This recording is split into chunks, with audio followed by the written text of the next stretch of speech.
지난 4월과 9월에 SNS를 통해 알려진 빨간 가방과 파란 가방 두 여고생의 선행 사례는 우리 사회를 훈훈하게 만들었습니다. 해운대구에서 이 두 학생을 찾아 선행을 칭찬하며 따뜻함을 전파했습니다. 김현정 기자입니다.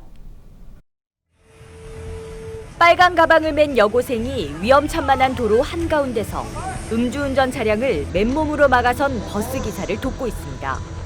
그런데 갑자기 차량이 출발하고 기사가 바닥에 내동댕이 쳐지자 빨간 가방 여고생은 치료를 돕는 동시에 달아난 차량의 번호를 외치며 주위 사람들에게 경찰 신고를 부탁했습니다.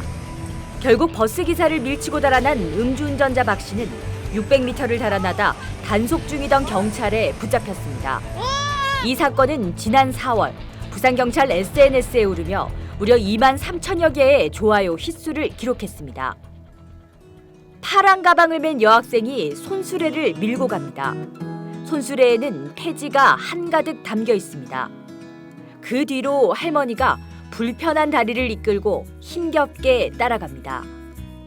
음주운전자를 검거하도록 도운 빨간 가방 여고생과 따뜻한 마음이 전해지는 파란 가방 여고생의 사연은 SNS를 통해 급속히 퍼지며 네티즌들에게 많은 칭찬 댓글을 받았습니다.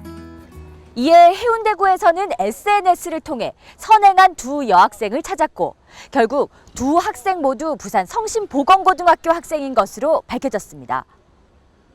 백성기 해운대구청장은 6일 오후 성심보건고등학교 교장실에서 두 여학생에게 선행학생 표창을 전달했습니다. 해운대 구민들에게 널리 알려서 우리 해운대가 그야말로 훈훈하고 따뜻한 정담이 흐르는 우리 해운대구를 만들어야 되겠다라는 그런 뜻에서 두 학생은 당시 상황을 회상하며 수줍은 소감을 전했습니다.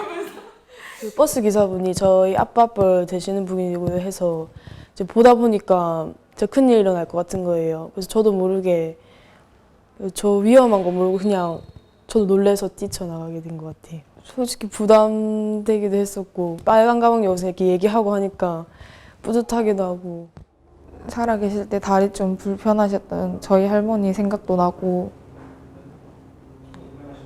되게 힘드시겠다 해서 네, 같이 가게 됐어요. 사실 그렇게 막 대단한 게 아닌데 네, 이렇게 상까지 주시고 해서 부담스럽기도 하고 감사하기도 하고. 빨간 가방, 파란 가방 여고생으로 불렸던 SNS 천사. 마음에서 마음으로 전해지는 선행이 우리 사회에 잔잔한 감동을 전해주고 있습니다. 헬로티비 뉴스 김현정입니다.